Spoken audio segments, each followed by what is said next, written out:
On va poursuivre avec ce dernier exemple pour t'aider à pouvoir renchérir ta connaissance sur ce domaine. Limite quand x tend vers moins l'infini de 3x carré plus 2 sur 4x moins 1. Ici, comme on a l'habitude de le faire, on va ipso facto remplacer ce vers quoi tend la limite par tous les x qui sont dans la fonction. Donc au numérateur, on va remplacer le moins l'infini par x carré. On va faire de même au dénominateur en remplaçant x par moins l'infini. Cela nous donne une forme indéterminée du type infini sur infini. Du type infini sur infini. On va donc chercher à lever les déterminations.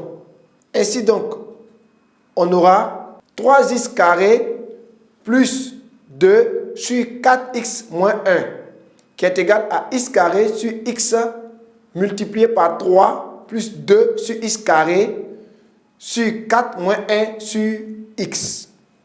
Ici, pour lever les déterminations, on a mis le terme du plus haut degré en facteur. Voilà l'astuce ici. L'astuce, c'est de lever les déterminations ici en mettant le terme de plus haut degré en facteur. Et oui, cela est aussi valable pour le cas des formes indéterminées infini sur infini. Tout à l'heure, on l'a vu pour la forme infini moins infini. On le voit encore pour la forme infini sur infini. Ici, donc, au numérateur, on a mis le terme de plus haut degré en facteur, qui est rien d'autre que x carré.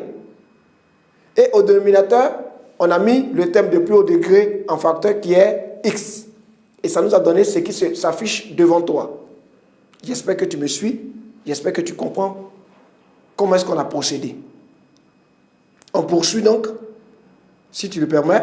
Oui, donc ça nous donne x multiplié par 3 plus 2 sur x carré sur 4 moins 1 sur x.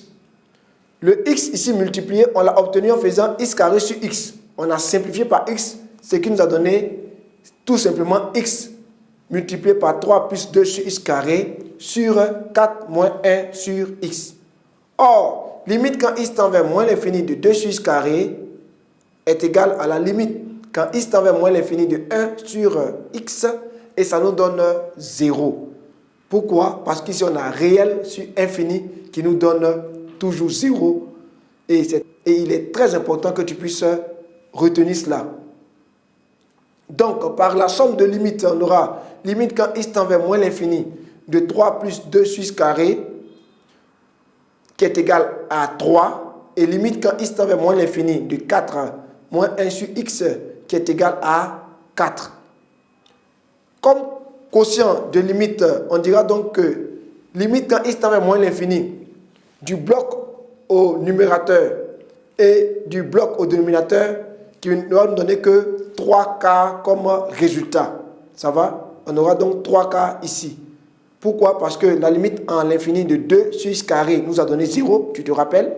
Et la limite en l'infini aussi, en moins l'infini de 1 sur x nous a donné 0. Donc on aura bel et bien 3K.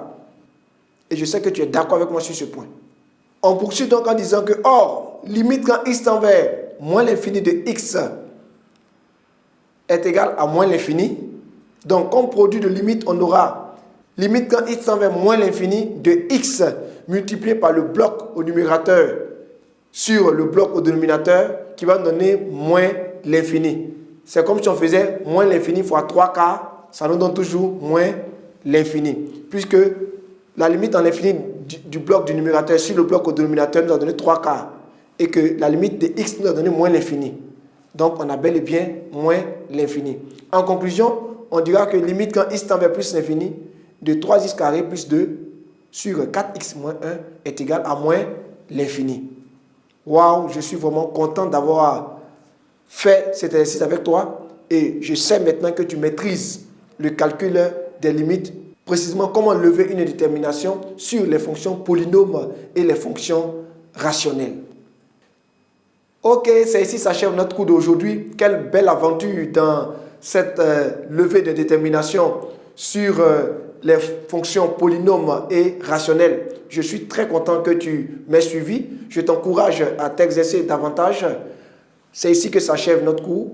À la prochaine dans une autre vidéo sur succès assuré.